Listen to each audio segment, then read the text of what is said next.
할렐루야! 오늘은 세종을, 내일은 대한민국과 온 땅에 전도와 선교의 사명을 감당하는 세종순복음 드림교회입니다. 하나님의 사랑과 은혜가 치유와 응답이 있는 성령 충만한 교회입니다.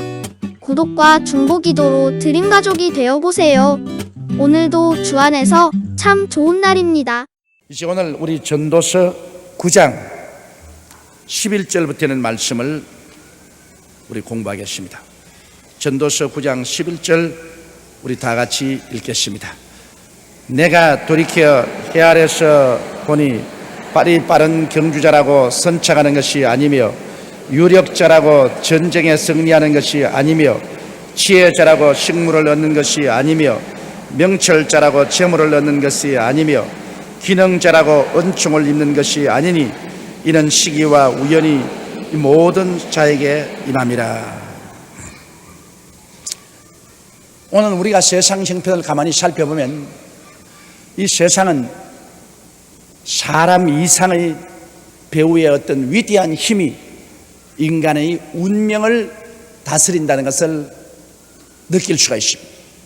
그러므로 하나님을 믿지 않은 사람도 무언가 이 거대한 운명의 손이 우리 뒤를 좌우한다, 이것을 잠재의식적으로 느끼고 있기 때문에 어리석은 일을 하면서 그 배후의 힘을 이용하려고 합니다. 심지어는 공중을 나르는 최첨단 비행인 보잉 747을 갖다 놓고 그 앞에다가 돼지 대가리 놓고 절약을 하고 있다.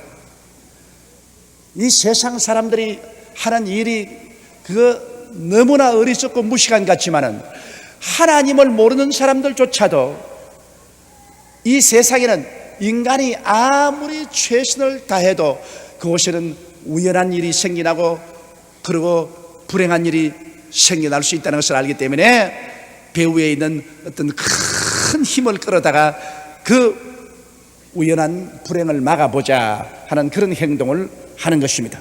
그러므로 바로 여기에 기록한 이 전도서의 말씀은 오늘날 세상에 사람이 아무리 지혜 있고 총명하고 인간이 만물의 영장이라고 주장을 하면서도 인간의 힘으로서는 도저히 미치지 못하는 우연한 그러한 불행과 사고가 끊임없이 다가오므로 인간은 연약하게 짝이 없다는 것을 보여주고 있는 것입니다.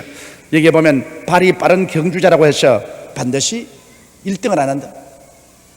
굉장히 빨리 달리는데도 반드시 빨리 달린다고 선착하지 못하는 것은 그날 컨디션이 나빠가지고서 그만 배가 아파서 설사를 했다든지 하면은 내내 연습한 연습이 빠른 발이라도 그만 그날 못하는 것이에요.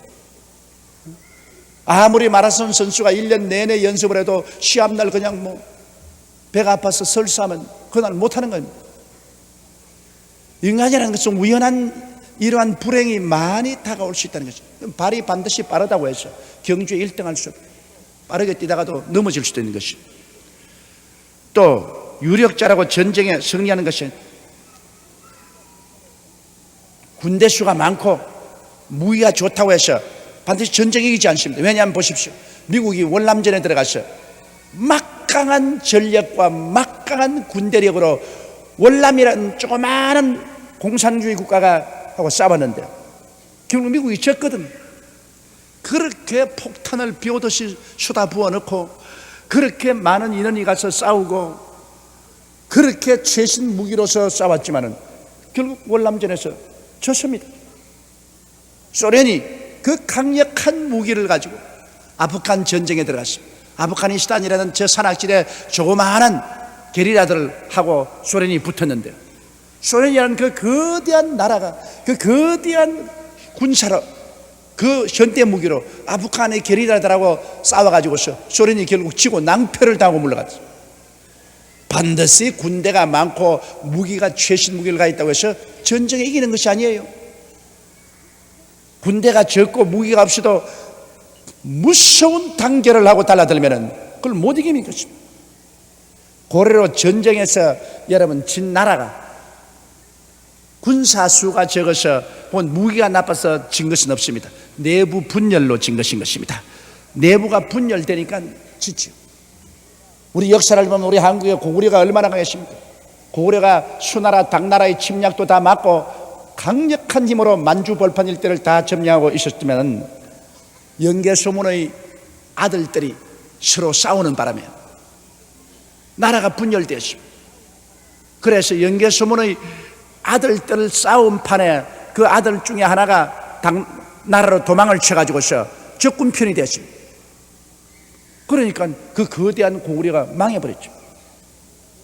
고구려가 살아있었으면 우리 오늘날 한국은 세계적인 열강 중에 하나가 들어가겠는데, 저 넓은 만주 땅이 다 우리 건데, 그때 국무총리였던 연개소문의 아들들 싸움에 네 분이 일어나서 나라의 국론이 갈라지고 단합이 이루어지려니까 그 거대한 고구려가 그만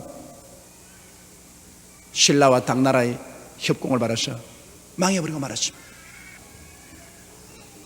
이러므로 아무리 유력자라고 해서 전쟁에 이기는 것 아닙니다.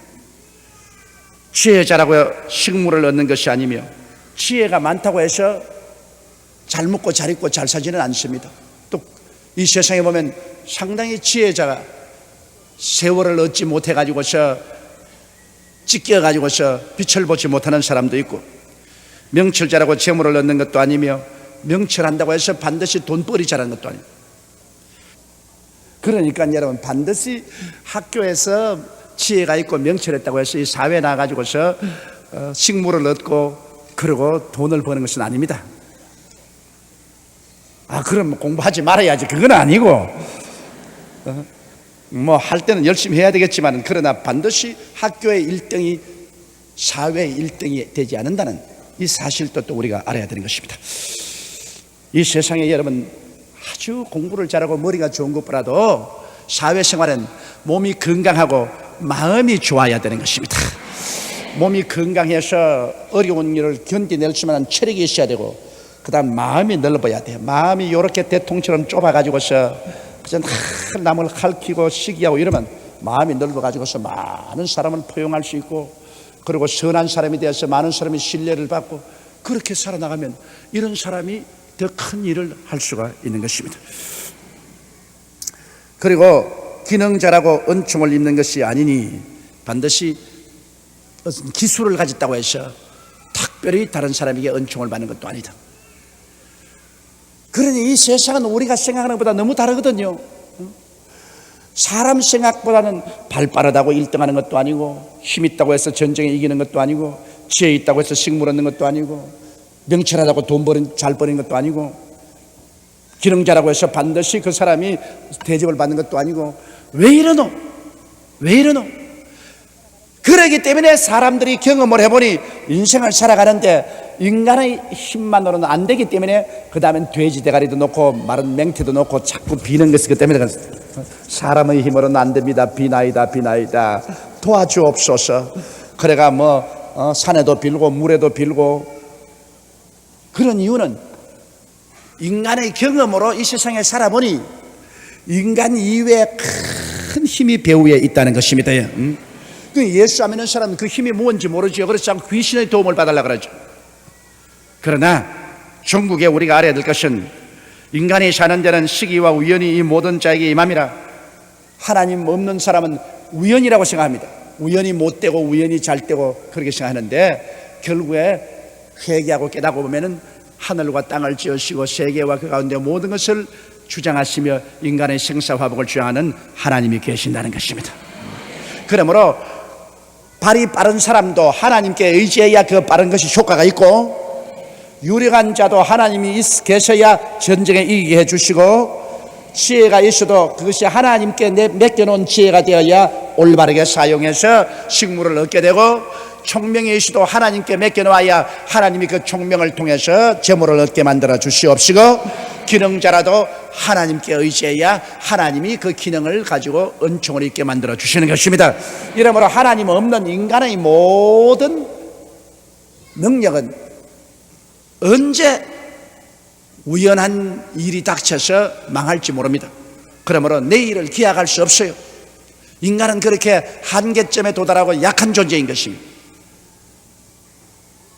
우리의 가진 모든 것을 예수님의 손 위에 얹어 놓았을 때 역사가 되는 것입니다. 오병이어가 무슨 역할을 합니까? 보리떡 5개가 물고기 2마리가 뭡니까? 그러나 예수님 손에 얹으니까 5,000명을 먹이고 12바구니 남았습니다. 저 갈릴리 해변의 어부들 정식적인 교육도 못 받았고 아무런 세상에 인정도 받지 못하는 천민들인데 교육도 없고 천민들 그대로 있었으면 그저 노래가락이나 부르고 배째이나 두들기고 고기 몇 마리 잡아가지고서 겨우고 연명하다가 세상을 떨 사람들이 예수님을 만나서 예수님의 손 위에 얹혀지니까 이 어부와 세리 12명이 세계의 운명을 바꿔버리고 마는 것입니다. 세세도록 이분들은 칭찬을 받고 이분들이 쓴 글을 사람들이 읽고 은혜를 받고 하나님을 깨닫게 되는 것입니다. 보십시오. 그 형편없는 사람들도 예수님의 손에 얹혀지니까 위대한 인물이 되더라는 것입니다. 이러므로 여러분 스스로도 뭐 내 같은 게 무슨 소용이 있나, 내 같은 것도 아무것도 아니지 그렇게 생각하는데 여러분 혼자서야 아무것도 아니죠. 뭐 혼자서 뭐 볼 때 여러분 자고 깨고 먹고 자고 뭐 고기 덩어리에 불과하지. 그러나 예수님의 손에 여러분을 맡겨놓으면 예수님은 여러분을 위대한 도구로 사용하게 되는 것입니다. 문제는 예수 없이 모든 것은 헛되고 헛되다는 것입니다. 이러므로 모든 인간사에 우리가 하나님께 의지하고 하나님 손에 우리 자신을 맡겨야지 하나님을 떠난 모든 일은 그 자체로서는 아무도 내일을 보장할 수 없다는 것을 이 성경이 말씀해 주고 있는 것입니다. 그러므로 12절 우리 다 같이 읽으십시다. 대저 사람은 자기의 시기를 알지 못하나니 물고기가 재앙의 그물에 걸리고 새가 올무에 걸림같이 인생도 재앙의 날이 호련히 임하면 그기 걸리느니라. 물고기가 잘 노는데 언제 그물이 내려와서 자기를 잡을지 어떻게 합니까? 새가 공중에 올라가는데 언제 새가 올무에 걸려가지고 잡힐 줄 어떻게 합니까? 그러나 물고기도 그 넓은 바다에 두고도 사람이 던지는 그물에 잡혀서 죽어 밥상에 올라오고 이 넓은 하늘에 날리는 새도 사람이 친 올무에 걸려가지고서 잡히거든. 참 물고기가 바다에서 사람이 잡히는 건 기가 막힙니다. 얼마나 넓은 바다에서 마음대로 헤엄칠 수 있는데 사람의 손에 잡히거든. 이처럼 사람이 아무리 지혜 있고 총명하고 잘났다고 하더라도 하나님의 친 그물에 걸립니다, 여러분. 사람이 하나님 없이 자기 마음대로 모든 것이 될 줄 알지만은 하나님이 친 그물에 걸립니다. 결국 하나님이 없이 자기 스스로 잘났다고 큰 소리 하지만은 어느 누구도 마지막 하나님의 그물인 죽음의 그물에 안 걸릴 사람 아무도 없습니다. 죽음의 그물에 걸리고 그 다음에는 모두 다 지옥으로 다 모여오는 것입니다. 이 땅에 사는 동안에 아무리 큰 소리하고 하나님 어디 있느냐 그리스도를 구박하는 사람도 마지막 죽음의 그물에는 걸리는 것입니다. 사람이 한번 나서 죽는 것은 정한이 지어 죽고 난 다음에는 반드시 심판이십니다. 그 심판의 그물에 걸리는 겁니다. 안 걸릴 사람 누가 있어요? 그때뿐 아닙니다. 이 세상에 사는 동안에라도 하나님의 손을 피해서 살 수가 없습니다. 안 믿는 사람은 그것이 우연이고 운명이고 팔자라고 하지만 그러나 믿는 사람은 배우에 보면 하나님이 모든 것을 다스리십니다. 우리 예수 믿는 사람은 우리 머리털 숫자까지 하나님이 다 헤아리고 계신다고 말씀하는 것입니다. 어머니 뱃속에서 태어나기 전에 이미 우리를 보셨으며 우리가 세상에 태어나서 하루가 되기 전에 이미 우리 일생을 하나님 책에 다 기록해 놓았다고 하셨습니다. 그러므로 하나님은 우리를 아시고 우리의 일생을 다 계획을 해 놓았는데 우리가 이 하나님께 전폭적으로 내어 맡기고 하나님께 의지하고 하나님을 따라가면 하나님이 계획한 그 길로 우리를 이끌어 주시는데 우리가 하나님을 전폭적으로 믿고 의지하지 못하고 자꾸만 인간의 힘으로 자기 발 빠른 것을 의지하고 자기 유리한 것을 의지하고 자기 지혜를 의지하고 자기 총명을 의지하고 자기의 기능을 의지해서 하나님 없이 저 길로 가기 때문에 올무에 걸리게 되는 것입니다. 시험과 환난을 당하고 가시밭과 엉겁게 길을 걸어가게 되는 것입니다. 우리 주를 믿는 사람, 우리 깨달은 사람은 우리는 마음을 다하고 뜻을 다하고 정성을 다하고 목숨을 다하여 주 하나님을 사랑하고 그 나라와 그 일을 먼저 구하고 모든 것을 주님께 맡기고 따라가면 우리 하나님이 책임져 주시는 것입니다. 수고하고 무거운 짐진 자들은 다 내게로 오라. 내가 너희를 쉬게 하겠다. 여러분, 책임지니까 쉬게 해주지. 주님이 책임을 안 지는데 어떻게 우리가 쉬어요? 염려와 근심과 불안이 꽉 들어차 있는데 무엇을 먹을까, 무엇을 입을까, 무엇을 마실까, 내일에 어떤 일이 일어날지 염려와 근심이 꽉 들어차 있는데 어떻게 쉬어요? 하늘과 땅의 모든 권세를 다 가지고 전지 전능 무소부지하신 하나님께서 책임을 져 주시기 때문에 우리는 쉴 수가 있는 것입니다. 하나님은 우리 보고 쉬라고 말하십니다. 내가 너희를 쉬게 하리라. 쉬라고 합니다. 우리 사람들은 수고하고 무거운 짐을 지고 살기를 하나님 원치 않습니다. 그러므로 하나님이 혼자 엿새 동안 일을 다 하시고 일회째 모든 일을 완성하시고 사람들을 살게 하시니 사람은 일회째 쉬는 날부터 인생을 출발했거든요. 사람은 하나님이 일하시는 엿새 마지막에 지음을 받으십니다. 사람이 일한 것은 아무것도 없어요. 하나님이 다 일하셨어요. 그러고 난 다음 사람이 마지막 지음받고 사람이 첫날 시작한 날이 일회째입니다. 하나님 쉬는 날입니다.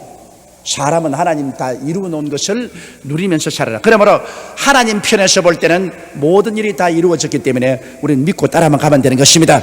사람 편에서 볼 때 염려와 근심이 꽉 들어차지요. 하나님 떠나서 사람 편에서 볼 때는 와이고 무엇을 먹을까, 무엇을 입을까, 무엇을 마실까, 어떻게 살고 내일은 어떻게 될고 염려 근심이 꽉 들어차지만은 사람 편에서 떠나서 하나님 편에 와서 딱 서면 하나님 편에서 보면은 벌써 하나님은 천지와 만물을 다 이루어 놓으셨으며 구원도 십자가를 통해서 다 이루어 놓으셨으며 하나님은 자기를 사랑한 자를 위해서 모든 것을 다 예비해 놓으셨으며 성령의 인도를 받아서 살기만 하면 돼요. 그러므로 우리가 사람 편에 서서 모든 것을 보지 말고 하나님 편에 서서 모든 것을 바라보게 되시기를 주의 이름으로 축원합니다. 우리가 하나님을 중심으로 사랑하고 하나님 중심에 서서 하나님을 섬기며 하나님 편에서 모든 것을 바라보면 하나님은 벌써 모든 것을 다 이루어 놓은 것입니다. 하나님 편에서 보면 다 이루어 놓은, 다 이루어 놓은데 왜 우리가 자꾸만 염려하고 근심할 필요 있어요? 내 염려를 주께 맡겨버려. 제가 돌보시려. 그러므로 내 마음의 염려도 내 가족의 염려도 내 생활의 염려도 내 현재도 미래도 주께 다 맡겨버리고 마음속에 큰 평화를 가지고 나가면 우리에게 어떤 일이 다가와도 우리 걱정하지 않습니다. 왜? 하나님이 우리를 돌보시기 때문에 시기와 우연이 아무리 다가와도 우리를 망하지 못하는 것입니다. 왜냐? 하나님을 사랑하는 자고 그 뜻대로 부르심을 하는 자들에게는 모든 일이 합력하여 선을 이루나니라. 하나님이 다 돌보심으로 새의 올무에 걸리지 아니하고 물고기의 그물에 걸리지 않습니다. 하나님이 우리를 이끌어 가시기 때문인 것입니다. 이러므로 하나님을 믿는 사람이 얼마나 행복한지 모릅니다. 하나님을 믿지 않은 사람은 모든 일에 시기가 있고 우연이 있어서 언제 올무에 걸릴지 어떻게 망할지 몰라서 벌벌 떨지만은 주를 믿는 사람은 그것도 없습니다. 주를 믿는 사람은 하나님 중심으로서 하나님 따라가면 하나님이 모든 것이 합력하여 선을 이루게 만들어 주시는 것입니다. 하나님 편에 서서 모든 만물을 보십시다. 따라 말씀하시죠. 내가 인간 편에 서서 사물을 보지 말고 하나님 편에 서서 만물을 바라보면 걱정할 것 없습니다. 왜냐하면 모든 일이 다 이루었기 때문입니다. 아멘 할렐루야. 우리 13절 다 같이 읽으십시다. 내가 또 해 아래서 지혜를 보고 크게 여긴 것이 이러하니 곧 그 계속 읽으십시다. 곧 어떤 작고 인구가 많지 않은 성읍에 큰 임금이 와서 애워싸고 큰 흉벽을 쌓고 치고자 할 때 그 성읍 가운데 가난한 지혜자가 있어서 그 지혜로 그 성읍을 건진 것이라. 그러나 이 가난한 자를 기억하는 사람이 없도다. 그러므로 내가 이르기를 지혜가 힘보다 낫다마는 가난한 자의 지혜가 멸시를 받고 그 말이 신청되지 아니한다 하였노라. 자, 여기에 참 하나님이 중대한 진리를 깨닫게 해주시는 것입니다.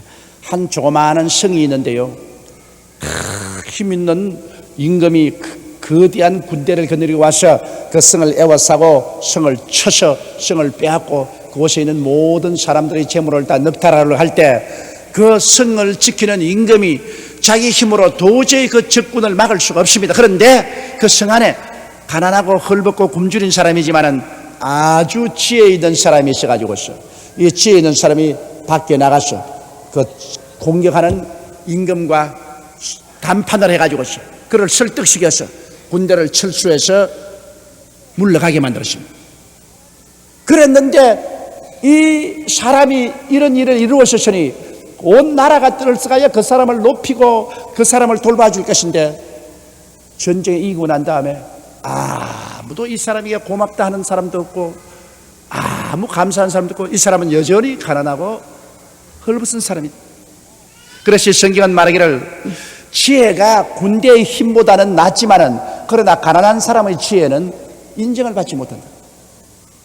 여기에서 하나님이 뭐라고 보여주냐면 여러분 개인이나 한 국가나 이 세상에 살 동안에는 가난하면 사람 대접을 받지 못한다 그 말인 것입니다. 그걸 알아야 돼요. 우리 일가 친척도 여러분이 가난하고 헐벗고 굶주릴 때 친척집에 가면은 얻어먹으러 안 가는데도 얻으러 오는 줄 알고 박대를 합니다. 그러나 잘 사는 일가 친척이 오면은 오히려 와서 식사 대접을 하고 우리 집에 손해가 가건만은 환영을 합니다. 그렇잖아요. 오면 손해나는데 그냥 뭐 밥도 대접해주고 좋은 자리에 앉혀주고 이렇게 하는데도 불구하고 손해난데도 그러나 잘 사는 일가 친척이 오면은 사람 대우를 해주고 못 사는 일가 친척이 오면 밥 달라고 안 그런데도 불구하고 박대를 합니다. 사람 나빠서 그렇습니까? 아닙니다.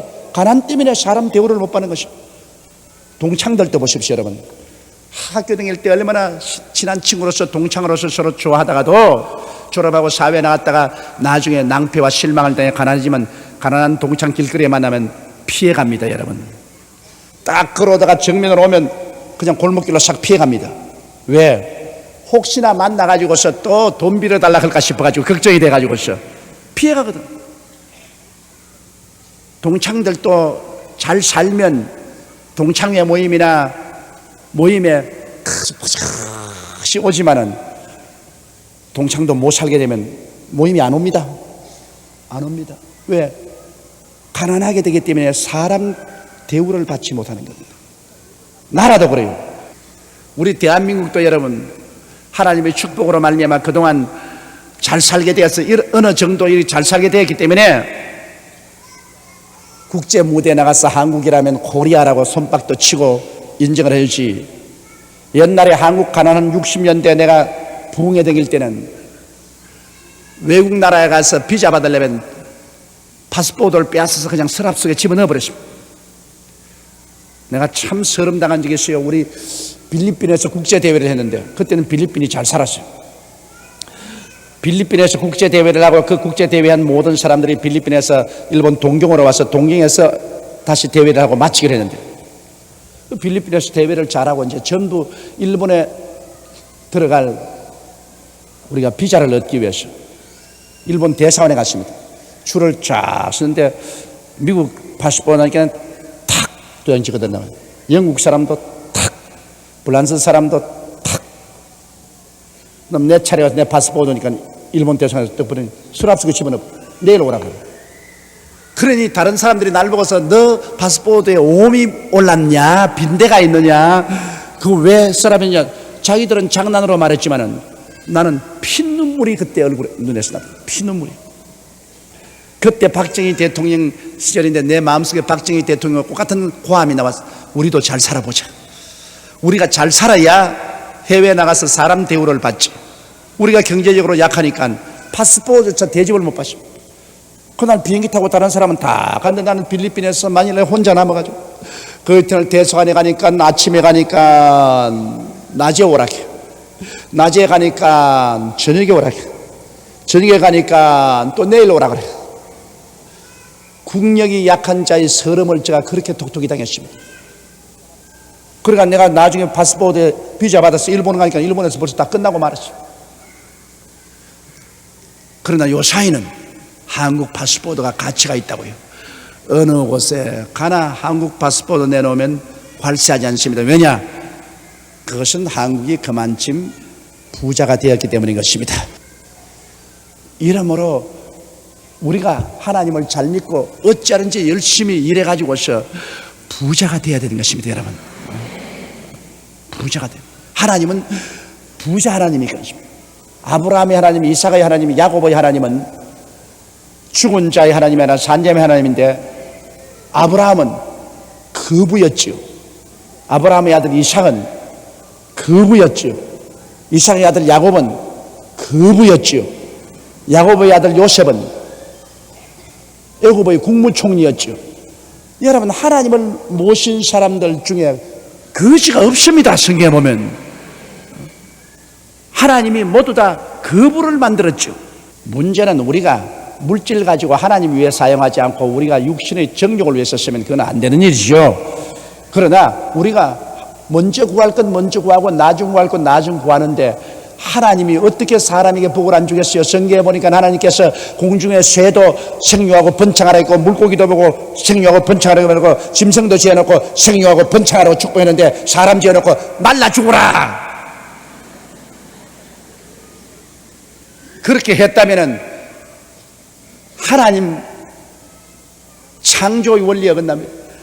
사람은 하나님의 형상과 모양입니다. 여러분, 자기 사진, 여러분 사진이 잘 찍힌 여러분 사진을 쓰레기통에 집어넣을 사람 한번 손들어 보십시오. 자기 사진 쓰레기통에 집어넣는 사람. 안 그러면 자기 사진 잘 된 거 사진 갖고 했다 해서 안방에 아주 좋은 농장을 딱 이렇게 던져놓잖아요. 그렇죠?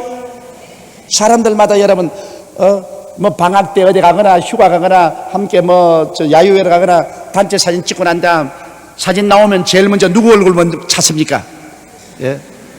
제일 먼저 자기 얼굴 먼저, 아무리 뭐 수백 명이 찍어도 자기 얼굴 먼저 찾고, 자기 얼굴이 잘났으면 사진 잘 뗐다 그렇게 말하고, 자기 얼굴이 잘못됐으면 아무리 사진이 잘 떼도 형편없는 사진사가 사진을 문둥이같이 찍어놨다 그냥 그렇게 말합니다. 왜? 자기의 형상과 모양이기 때문에. 그럼 하나님께서 공중의 새와 물고기와 짐승들 가운데 사람이 같이 시켰는데 누구 제일 먼저 찾아볼 것입니까, 여러분? 예? 큰 소리 좀 해보세요. 물론이지요. 하나님 사진인데, 사람이 하나님 사진인데 하나님 제일 먼저 사람 찾아보죠. 그런데 그 공중의 새도 물고기도 짐승도 생육하고 번창하라고 했는데, 당신의 사진을 쳐다보고서 못나라 못나, 굶어 죽어라, 바싹 말라라, 그렇게 할 하나님이라고 생각합니까? 하나님은 우리를 보고 모든 일에 항상 모든 것이 넉넉하여 모든 착한 일을 넘치게 하라고 말씀한 것입니다. 나를 믿는 백성은 머리가 되고 꼴이 되지 않고 위에 있고 아래 내려가지 않고 남에게 구워줄지라도 굳지 않겠다고 말씀한 것입니다. 하나님을 반역하고 거역하고 죄짓고 못되게 구니까 하나님께서 때리지. 하나님을 사랑하는 백성을 하나님이 왜 복을 안 줘요? 영혼이 잘 되는데 왜 범사가 잘 안 되면 강건하게 안 될 리가 어디 있어요? 우리가 복음을 알면 올바르게 알아야죠. 올바르게. 여기도 하나님께서 그렇게 말하셨습니다. 아무리 지혜가 있어서 나라를 구하는 일을 해도 가난하면 나중에 나라를 구하는 공로를 세우고 난 다음에도 인정을 받지 못한다. 지혜는 군대의 힘보다 낫지만은 가난하니까 사람 취급 못 받는다, 그렇게 말했습니다. 이러므로 우리는 하나님께 복을 받아서 이 많은 복으로 가난하고 헐벗고 굶주린 사람 구제하고 사회사업 많이 하고 온 천하에 복음을 전가하도록 선교사를 보내고 복음을 전하면 모든 사람이 우리를 귀하게 여기는 겁니다. 나라에서도 우리를 귀하게 여기고 안 믿는 세계도 우리를 귀하게 여기고 해외에 온 나가도 대접을 받고 귀하게 여기고, 그러나 빈손 딱 들고 깡통 딱 차고 와가지고서 주여 할렐루야 주여 깡통 차고 그렇게 하면 세상 사람도 비웃고 나라도 못 본 체하고, 그리고 뭐 해외 선교사는 물론 못 보내고 해외에서 무관심하고 형편없단 말입니다. 제가 흩어 널리 가난한 사람에게 나누어 주었을 때 그 의가 영원히 있다고 말한 것입니다. 하나님도 많이 구제한 사람에게 그 의가 영원히 있다고 말했습니다. 성경에도 보십시오. 여러분, 백부장 고넬료가 이방인인데도 불구하고 구제를 많이 했습니다. 돈이 많이 있으니까 구제를 많이 하고 좋은 일을 많이 하니까 하나님이 천사가 찾아와가지고 너 요바에 가서 베드로를 청에다가 구원의 메시지를 들어라. 너희 구제가 하나님께 기억한 바 되었다. 많은 돈이 있어 많은 구제하니까 그 구제 행위 하나님 조 기억하시고 베드로를 보내서 구원시켰다. 성경에 보시면 도로가는 과부로 있으면서 다른 과부들에게 많은 옷도 지어주고 속옷도 겉옷도 지어주고 많은 좋은 일을 했다. 도로가 죽으니까 그 많은 과부들이 와서 울고 불고 그를 다락에 얹혀놓고 베드로를 청에다 오니까 베드로가 기도하니 도로가 살아나버리고 마는 것입니다. 도로가나 저 고넬료나 아무것도 없고 빈손 들었으면 어떻게 구제해요? 자기 앞날도 못 닦는데 누구를 도와준단 말인 것입니다. 백부장도 도로가도 자기에게 많은 재물이 있어 그걸 가지고 많은 착한 일과 선한 일을 했기 때문에 하나님조차 기억하고 그들에게 복을 주시다. 이러므로 우리는 많이 복을 받아 많이 하나님 사업해야 되는 것입니다. 아무것도 안 받고 빈손 들고 혼자 고고하게 빈코나 하고서 천당 올라가는 그 사람 하나님께서 그렇게 귀하게 느끼지 않습니다, 여러분. 이러므로 우리 주를 믿는 사람은 하나님을 향하여 입을 넓게 열고 하나님의 많은 복을 받게 되시기를 주 이름으로 축원합니다. 그리고 그 복을 가지고 하나님 사업을 많이 해야 돼요. 많이 해요. 이 세상에 이제 나라 법도 바꿔져 가지고서 이 땅에서 여러분 벌은 돈 이고 가고 지고 가지 못합니다. 그것 다 이 땅에 살 동안에 복음 사업으로 다 바치고 가는 것이 제일 좋습니다. 제일 좋아. 그러므로 내가 이러기를 지혜가 힘보다 낫다마는 가난한 자의 지혜가 멸시를 받고 그 말이 신청되지 아니한다 하였노라. 참 가난은 축복이 아닙니다, 여러분. 가난은 무시무시한 저주라는 것을 알아야 됩니다. 가난해 보지 않은 사람은 가난이 얼마나 고통스러운지 몰라요. 6.25 사변을 통해서 가난하고 헐벗고 굶주린 생활을 해본 사람이 압니다. 여러분, 가난하면요 이도 변대도 사람을 무시합니다.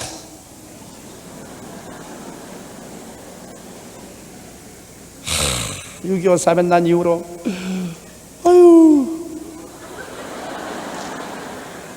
우리 신학교 기숙사에서 저녁만 되면은 이 장정들 우리 학생들이 기숙사에 밤에 전기불 하나 켜놓고 모조리 빨가벗고 앉아 이 잡는다고. 이가 얼마나 많던지 기숙사에. 그래 임마 우리가 서로 원망을 합니다. 임마 너희가 일을 안 잡아가 너희가 내게 다 올라왔단 말이야. 근데 밤에 말이죠 그 기숙사에 모조리 들고 앉아가지고 이 잡는다고 야단이지. 그 다음 우리 불광동에 가서 가만히 떼기 깔고서 그 가난할 때 내복이 어디 있습니까? 하나 가지고서 그냥 늘 1년 내내 입는 옷인데. 내가 솔직한 말로요 강단에서 설교하는데 이가 어찌나 가물거리는지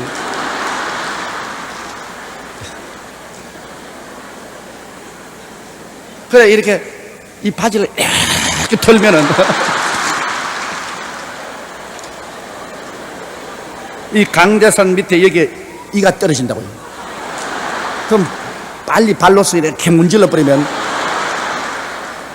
피가 그게 막 묻는다고. 가난하면 이조차 사람을 무시하고.